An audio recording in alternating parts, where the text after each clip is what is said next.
Hey YouTube, this is just an impromptu video of my mini disc collection. I'm gonna be selling this whole collection, so if anybody's interested, just go ahead and send me a message. I'll leave some information in the description. If it's sold, I'll put that in the description and in the comment section. So please check that before bugging me. If it's already sold, I don't want to be getting messages for years later. Yeah, there's about 350 mini discs here. I've got a number of accessories and 3 portable players here. I also have a couple decks as well. I probably won't be doing a video on the decks at all. I probably won't put them in the video. We'll see. Maybe at the end. So let's get right to it. I'll show you everything I have here real quick. I want to get all this done and put away because I've got a lot to do tonight. Okay, so this is a... Sorry about the shakiness and all that. This is just my cell phone, and I don't really make videos very often. This is an MZR55 recording mini disc player. These are pretty good. Headphone jack. I'll try and keep things in focus for you guys. So there's a line in, and it doubles as an optical line in. So it's analog or digital or optical. There's a mic line in, and then there's also a line out. That button there is a digital bass button. If you want to add bass real quick to whatever you're listening to, just snap that button real quick. Synchro record on and off. AVLS limit, that's like audio volume limiting. So if you don't want to blow out your eardrums, flick this on and limit your sound. Mic sensitivity switch on the back. You can plug it in to DC if you need to, or run it off the gum stick battery that's inside. And then these 2 prongs here are for yet another power option. So you've actually got 3 power options here. You've got your DC plug, right? There you go. A DC plug, and Sony pretty much stuck with this plug, I think, for most of their mini disc players this size. So they're interchangeable with a lot of other mini disc players. This plugs in on the back. You saw those little holes back here. Well, that's what this does. This goes on and it screws on, and then I'll open it for you. You put AA batteries in there, so you can run off multiple power. If this thing runs out low, you can go ahead and switch to this. The gum stick batteries here, sorry, where are they? I'm looking. Oh, I think one's inside of it, actually. Let's see here. Bear with me, it's hard working one-handed. I know you've seen this on YouTube enough. Need to get like a head cam GoPro or something. Okay. Oh yeah, there's the battery.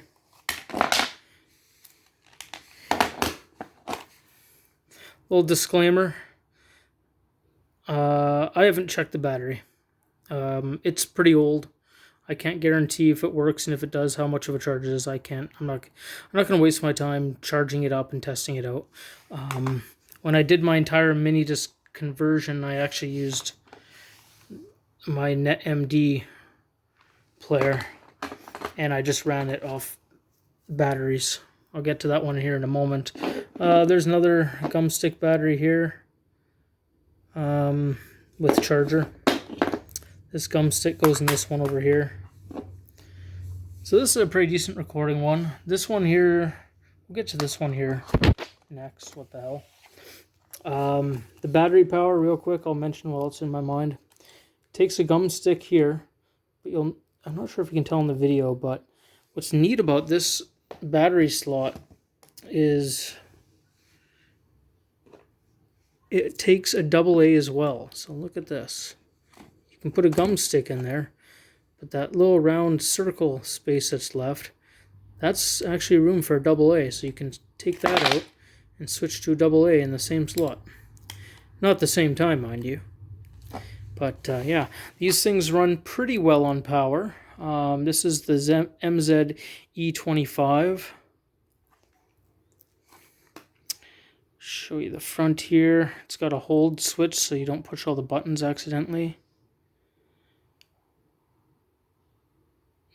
Just the standard buttons. I'm not going to mention every single one. AVLS. Another base switch on this one as well. 0, 1, and 2. All these are in fine working condition, by the way. Yeah, so there's also the power, right? So you can plug in this dealie right here. Oh wait, this is an output of 3 volts, 1 amp.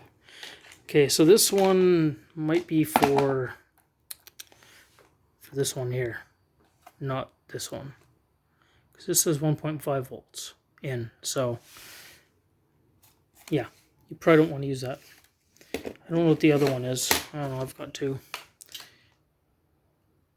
Well, they're both 3 volts. One's a 500 milliamp, which I know actually, I remember very clearly. This definitely goes with this one here.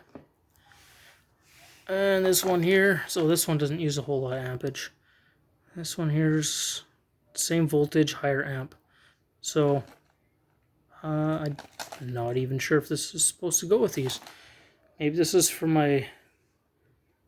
This could be for my micro cassette recorder, because I also have a Sony micro cassette recorder. I used to be a Sony fanboy back in the day. I even had a Sony Vaio computer. Alright, anyways, let's get back to this video here. Remote control. I think the product number is written on the clip here. Come on, focus. RMMZ35. So yeah, that's a little clip. You got playback, display, hold, pause, you know, volume up and down, pause. This is a jog dial, fast forward, rewind, or skip track and rewind, depending on if you're pressing or holding the button. Alright, oh, got this cool thing here for your car. Oh, and it's got a voltage changer. So yeah, you just plug that into your DC 9 volt. And there's the plug for it. So you can plug these in your car if you want. Okay, next one. So this is the NetMD. Trying to focus here. MZNE410. So this one was designed to actually hook up to the computer through this USB port here.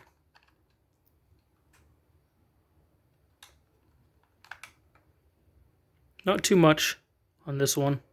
This one I basically bought to be able to hook up to my computer, and it really runs well on batteries. Notice it has just the regular headphone jack. It doesn't take the special remote control like these other two do. Nothing on this side. Open button on that side, nothing on this side. Okay.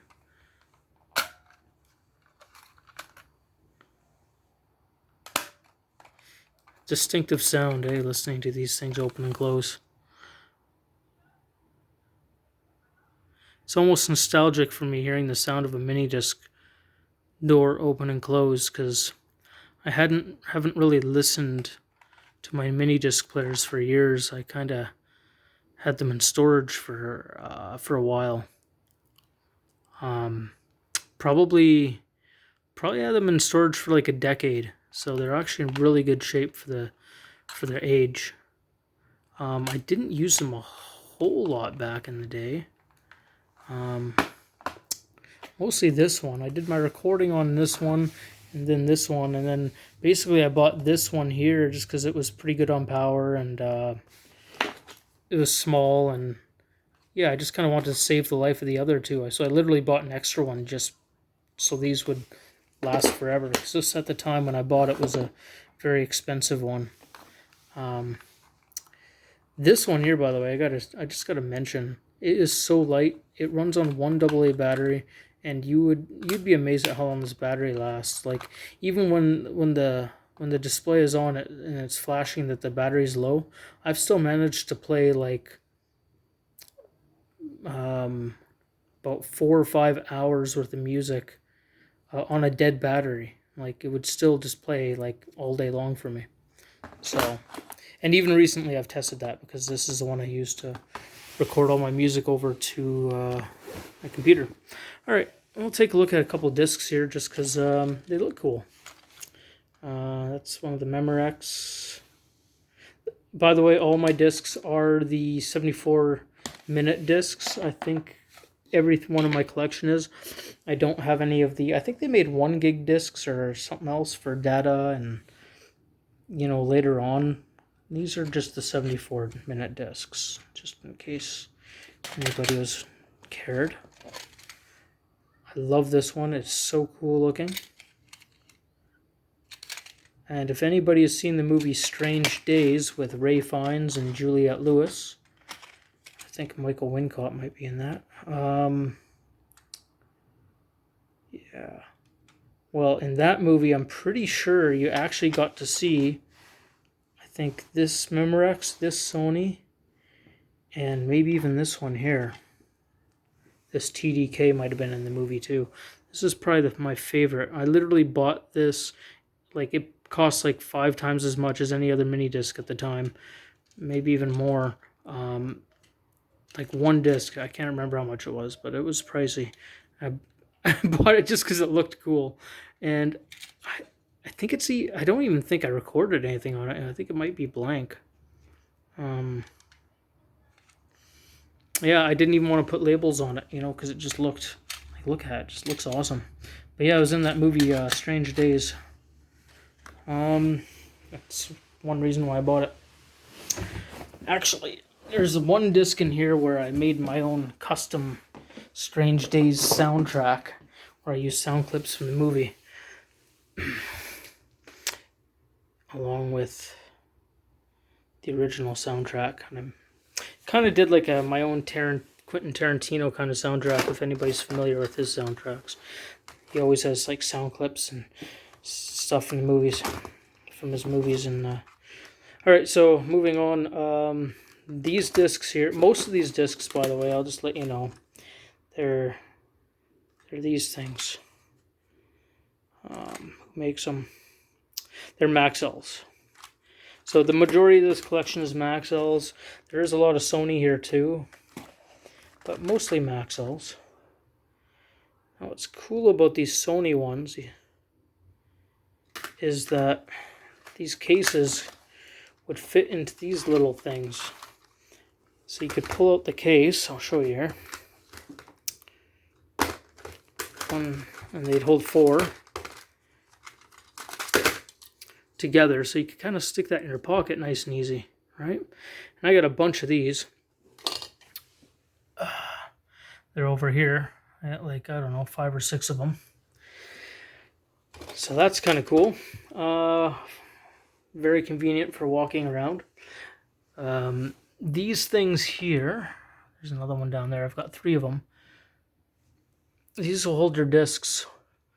If you put these inserts in a CD rack, you could slide them into a CD rack. They're the size of a jewel case, and then you could like line up your mini discs like that. So yeah, neat little thing. So I got 3 of those. What else? Okay, these cases here. These are what all the Maxells came in, I think. Or maybe not. I probably have more of these if that were the case. I'm not really sure where I got these. That's just masking tape on these. I put masking tape on them, just, I don't know, convenience of like having a handle. You can fit a lot of discs inside these cases. I found especially if you don't bother with the actual, you take out the case and just put in the disc by itself, you can fit, geez, I don't know, almost 20 discs just in this one case. So that I used to do at work. I used to have these all at work, eh? I'd have all my favorites in here, and then I'd have the rest of these cases just up on shelves, I think.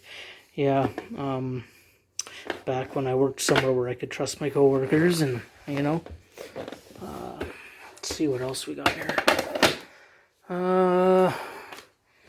This little, you know, little fabric case to protect your stuff. I think I have another one kicking around. I'll throw that in too if I find it. What else? Oh yes, fiber optic cable. Because remember, one of those mini disc players has fiber optics. I think. Oh yes. And then this over here, I almost forgot. So this little case here, you can put your discs in it. It's just a little travel thing to put in your pocket. Holds 6 discs. So 6 discs plus 1 in your player, so you can carry around 7 discs and be pretty happy. Yeah. I think I'm running out of stuff to show you here.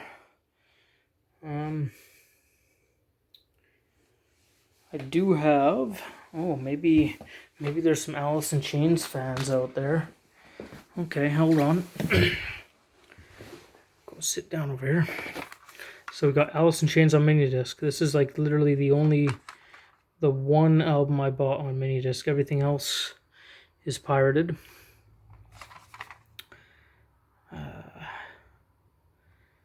So, in case you've never actually seen one of these, because that's usually what people did at these Minidisc players. Oops.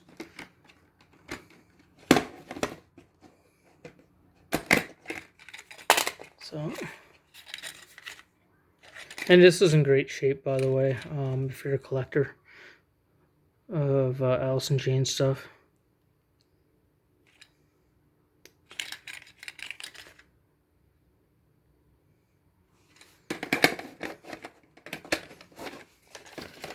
Quickly look at the book, one-handed if I can.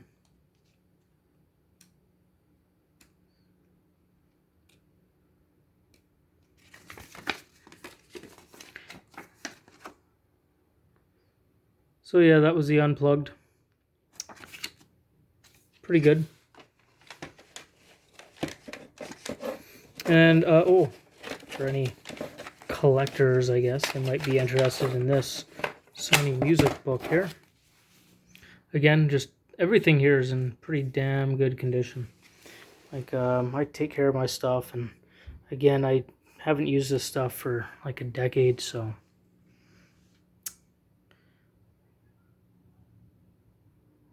I'm gonna sell it all and have it as FLACs or MP3s if you don't know what a FLAC is. Same thing, kind of. Sorry, I didn't expect this video to drag out to 20 minutes. Did not expect that. Okay, so I should quit rambling. I'll show you. Okay, I have one other accessory. I was thinking about keeping it, but you know what? I'm going to mention it, and then if anybody shows enough interest, maybe I'll put this for sale too. I kind of want to keep this. It's a microphone. It's a pretty cool microphone too.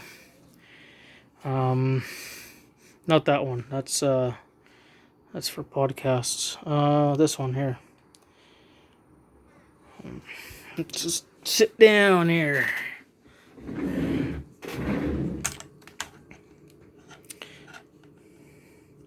Trying to make this thing focus.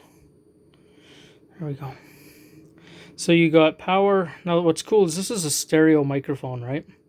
And you got a switcher between stereo, and then you got low and high zoom. When you're on zoom, I think it goes to mono, and then stereo. But what's funky about it is that when you went to mono, you could record twice as long on your mini disc player.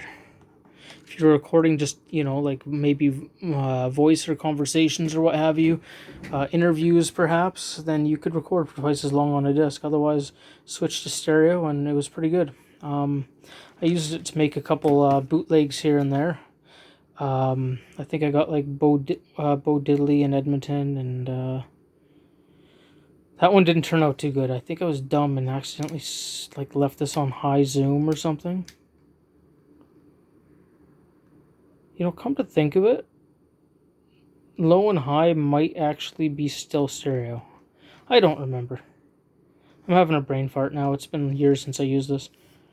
It just plugs in with the standard, what is that, 3.5 millimeter.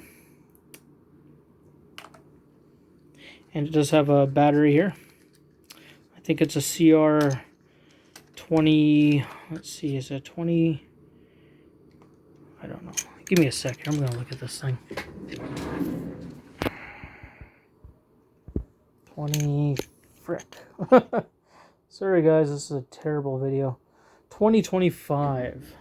Okay, I don't think it's really that relevant, but in case anybody's going to ask.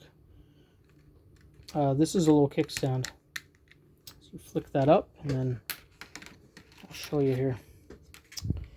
God, I suck at making videos. Alright, so a little kickstand. So this is great for, you know, if you had a few people in a room and you need to record the conversation. It was nice. Or, you know, if you're into Foley work and you like recording sound effects in stereo, this was very convenient because you just slap it in your pocket, right? So, yeah, I'll probably add that to the collection here if anybody's interested. I was thinking about keeping it for personal recording, but yeah. Alright, that's about it. You know what, real quick, I'm gonna show you guys my my Minidisc decks that I'm selling too. Otherwise, yeah, I don't want to have to make a second video later, so let's just do this real quick. So in here, yeah, we've got the, let me just get some light on. Hey Google, turn on the lights. Okay.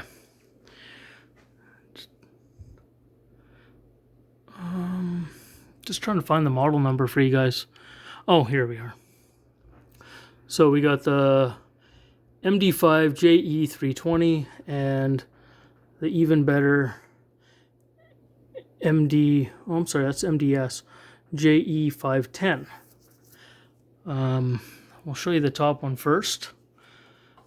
Now, unfortunately, some of you guys probably already know this, that there was definitely an issue with the eject mechanism on all these decks that they made. Actually, look, I even got a disc stuck in there right now. So yeah, there is a problem with these. They're not ejecting properly. I tried to fix this one here. I tried to fix the 320. No luck. I put it back together. Somebody else can go ahead and tinker around with it. I don't care anymore because I'm selling them, right? So whatever. You got your input on analog digital switch here, and then pretty much your standard switches here: record volume, jog dial, readout. I'm not going to turn this stuff on because it's actually not plugged in. As I said, this is impromptu, so I wasn't really prepared for all this. This one here, you got your phone level, so that's kind of a bonus on this one. Record mode, stereo and mono. A few extra buttons, you know, like you got your repeat, that I don't think is on the other one. Scroll, display characters. You could edit on this one, right? Very easily. Actually, both of them. You could edit very easily. Like if you're putting in each letter, you could just switch the jog dial between A through Z, right? And then select your letters if you're labeling your disc. That was always easier than some of the other options with the other recording units. This here, if I can get to focus. So you got your timer, record, off, and play. Pretty cool. So yeah, I got those two decks on for sale. Again, they're both having the eject issues, so full disclosure on that. This one's stuck in here. I don't even know what disc is in there anymore. I wish I knew. I'm not even gonna, I don't care. All right, so yeah, I think this video dragged out long enough. That's 25 minutes, so I'm gonna call that done. Sorry for boring you guys and rambling here. If anybody's interested, yeah, check the description, see if it's still for sale. I don't know how much I'm selling it for yet. That'll probably be in the description, or I'll probably have somebody, make me an offer. We'll see. So yeah, YouTube. Have a good day, and yeah, again, I don't know. I'm hoping to sell this as like a lot. I don't want to spend too much time selling it, but if you do have an interest in a specific piece, go ahead and let me know, and I'm flexible too, right? So, all right, have a good one.